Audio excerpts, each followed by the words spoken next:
Hi, this is Group 1. My name is Yusuke. Hello, this is Group 1 and Ananda. Hello, I am Peter and I am from English. I'm Vishnu and I'm a team member of Group 1.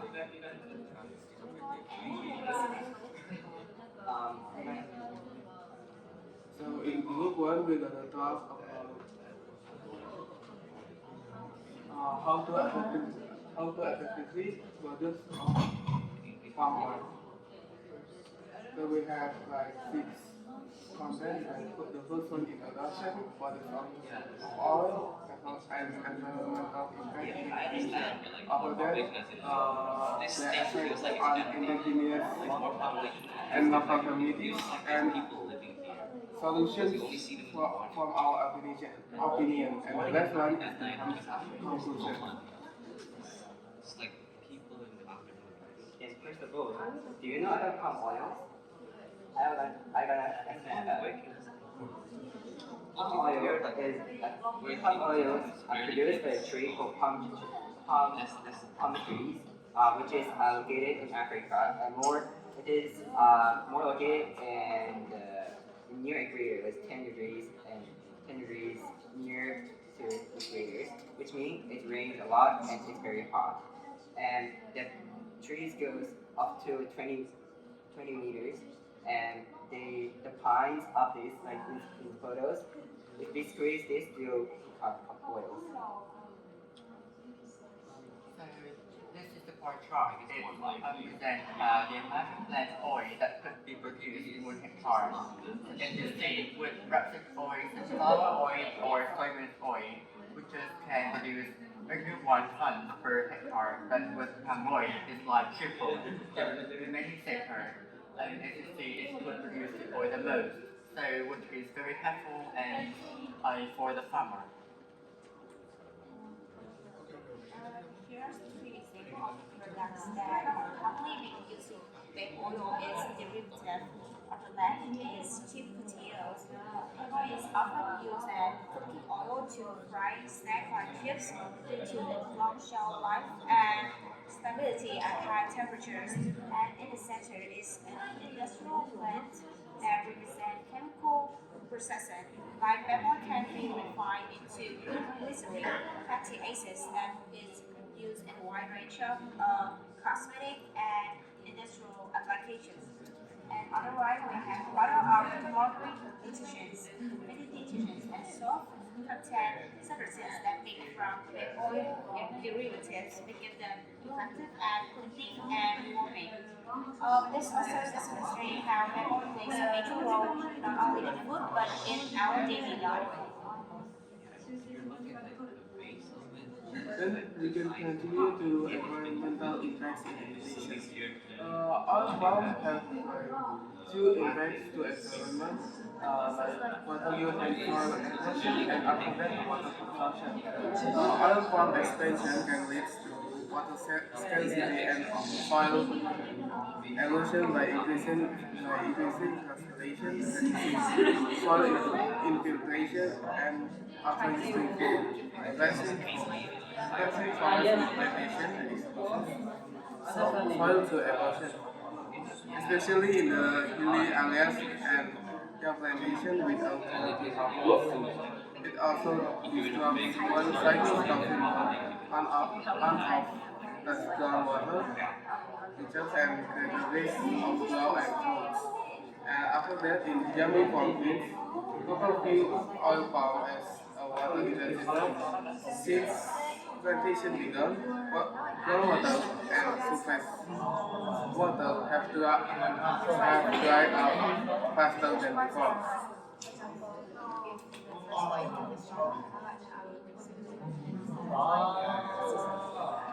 This is the graph about palm oil industry. Here, significant contribution to greenhouse gas.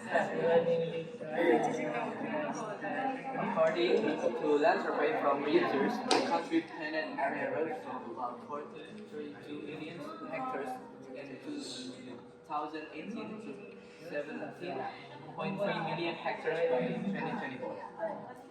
Between 215 and In 2015 and 2022, Indonesia reserve for oil sector emitted an average of 220 million tons of CO2, that equivalent nearly 18% of the nation's total emissions. Although just 40% of the plantations are carbon-rich peatlands, they contributed 92% of the sector emissions, mainly due to peat drainage, fire, subsidence, peatland conversions remains a major environmental driver of greenhouse gas emissions linked to palm oil cultivation. Now, I will share with you a story because your farming economy is about how palm oil affected deeply to the indigenous people, especially who living on the land. So let's start it. As you know, when the first part is losing land reforms, as you know, as palm oil companies expand, many indigenous people are losing their ancestral land. Some families even forced to leave their home, where their families have lived for generations. The next one is equal rights. Even though some of these projects are labeled as green or sustainable, nations still ignore the rights and needs of the people. And the next one is about emotional harm. So, one of the communities most affected by this problem is the marine people who live in Morocco, West Papua, in Indonesia.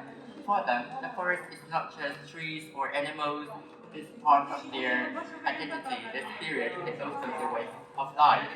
And the forest is where they find food, shelter, and also the spiritual connection. They believe that the plants and the animals in the forest are like family, and kindred spirits will live alongside of them. Also here is a picture of group of Mary gathered near forested areas that located as a person site. The second part of it is slightly not clear. I want to explain more deeply about the effects on local communities. But first, it's about the losing connection to natures. As he mentioned before, these kind of indigenous have a strong connection to nature, which means they love their homes, they love their nature. And I want to add one more example. It's from one of our indigenous people in Indonesia. They think that the forest is their mother, which means if they move to cut down, if they cut down the trees, they're even their mothers. That is very sad thing for them. And also we can imagine how sad it is. And next, spiritual connection. There are a lot of fairies. There believes that there are a lot of fairies in there. Which means that we cannot divide these creatures from people who are living on there.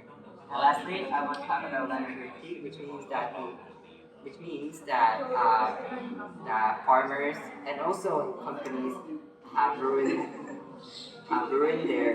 the residents' land rights and land. They have to think about it, but they didn't think about anything that they should. So that's the thing. And this red shows that the sad case is the fact that case the 3-year-old boys have been died because they have been moving so far and so stressed. They don't have any food and they have waters. He drank the dirty water to survive but dead. This allows us to think more deeply to this problem. So this is our solution. We choose intercropping as the most powerful agricultural strategy. So what is intercropping? Intercropping is proposed as a potential cropping system that environmentally sound solves the concept of greater production from less or equivalent land. Intercropping is the way that practice of growing two or more crops simultaneously in the same field for the entire part or part of their growing period. And these are our questions. What changes it does to the environment? So, and it was proposed to happen in Kenya. This is the intercropping effects to why should we do intercropping. What is the impact of intercropping? First one is easier supervision. The second one is higher marketable yield. The third one is crop diversity. The fourth one is efficient land and resource use. The fifth one is risk reduction. So, conclusion, by doing intercropping, we need to use little of lands to produce oil, and maybe the yield is more effective to produce more variety of plants. And what is the impact of doing intercropping actually? The first one is soil health improvement. Second is soil fertility and yield benefits. And third is soil moisture and fertility and conclusions. And when we do intercropping, it will make the quality of land is increased. So this is the example of the successful intercropping in three countries: Japan, Vietnam, and Indonesia. In Japan, intercropping of algae with shallow-rooted plants such as herbs and lettuce. And in Vietnam, the intercropping is actually what we practice in Vietnam Central Highlands. Roughly 26 to 27% of coffee growing area is interplanted. And in Indonesia, intercropping is successfully in Delima Jaya village. They intercrop palm oil with longan and malawas underutilized.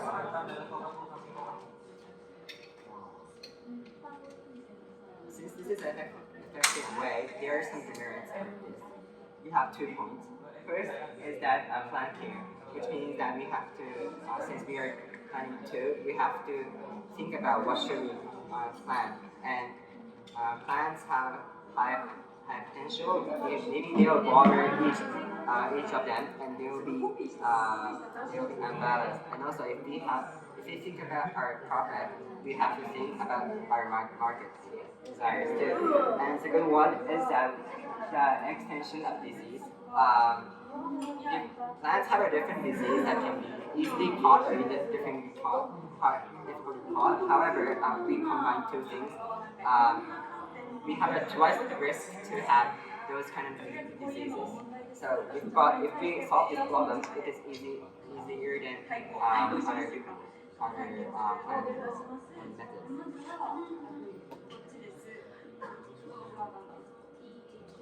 So the final point is about pollution. As the member mentioned, palm oil is used in a wide range of products, from food to cosmetics and even fuel. More than that, it's also cheap, efficient, and versatile. But behind this benefit lies a serious problem: the negative impact on the earth. So, as you know, large-scale palm oil contributed to the deforestation, the loss of biodiversity, and also increased carbon emissions. And so, during our research, we have discovered a permissive solution is that intercropping. With this method, we can reduce environmental damage, improve soil health, and also support local biodiversity.